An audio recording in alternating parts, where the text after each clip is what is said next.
The battle for Agoto was over. The city, once a jewel on the planet Kos, was finally reclaimed from the Sith after days of relentless fighting. For Arca, it should have been a moment of triumph. But as the dust settled, a new kind of conflict was just beginning. A prisoner, a woman captured in the final skirmishes, was brought before him. She claimed to possess vital intelligence, information that could turn the tide of the war. Arca listened intently, but as she spoke, a dissonance echoed in the Force. He could feel it, a subtle tremor of deceit. She was lying. He reached out with his mind, gently probing her thoughts, searching for the truth she was hiding. But her mind was a fortress, an empty, echoing void. He found nothing. Then chaos erupted. In a flash, the prisoner snatched a blaster from a nearby Republic guard. The air crackled with crimson energy as she fired, the bolt striking Arca square in the chest. He staggered back, a cry of pain torn from his lips as his world dissolved into searing agony. Miles away aboard their ship, Kira felt it. A sharp, stabbing pain lanced through her connection to the Force. A cry of anguish that could only belong to one person, Arca. Her heart seized with terror. Turning to her companion, Gale, she spoke, her voice strained. Gale, set a course for Kosnau. Gale looked up, confused. Kos, why? What's happened? It's Arca, Kira replied, her facial features pale with worry, her long hair seeming to lose its fire. He's hurt. He needs us. Back on Kos, the aftermath of the attack was frantic. Arca was rushed to the nearest medical facility, his life hanging by a thread. By the time Kira and Gale's ship tore through the planet's atmosphere and landed, he was already deep within the facility's critical care unit. They rushed to his side, only to be stopped by the Kosian doctors. Their expressions were grim. "I'm sorry," one of them said gently. "You can't go in. He's in critical condition. His chances are not good." The words hit Kira like a physical blow.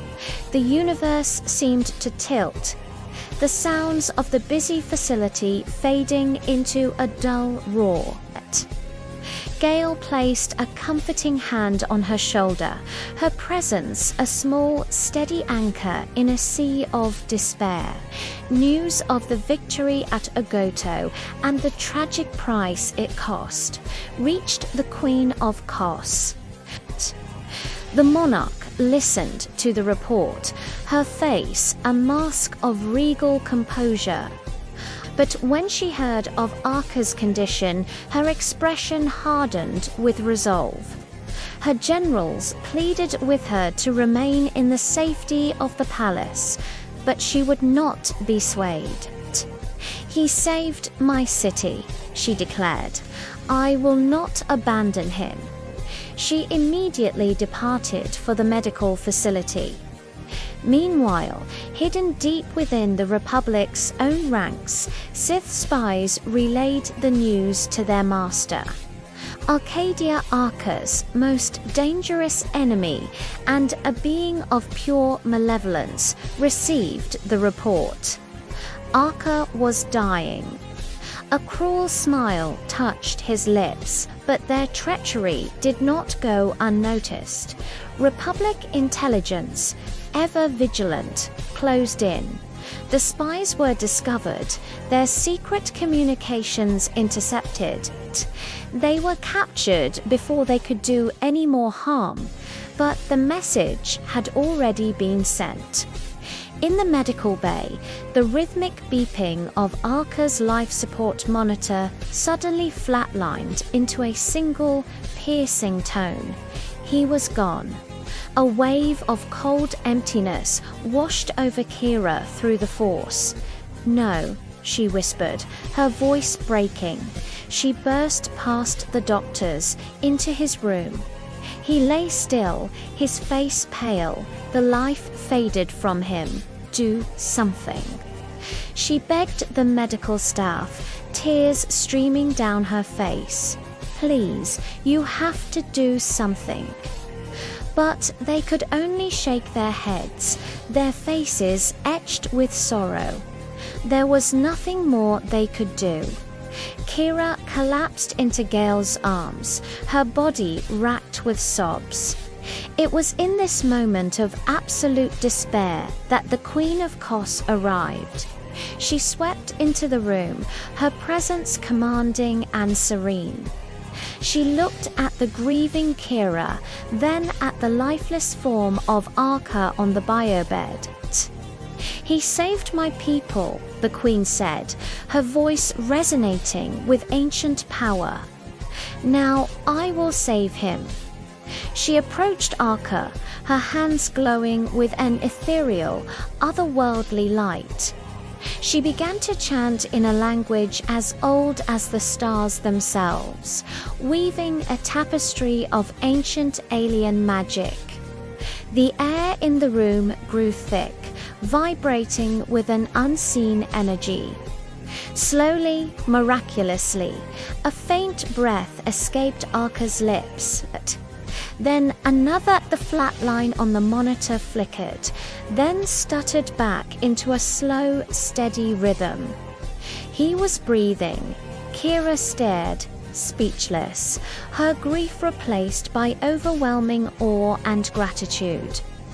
"Thank you," she managed to whisper, her voice choked with emotion. "Thank you." The Queen simply inclined her head.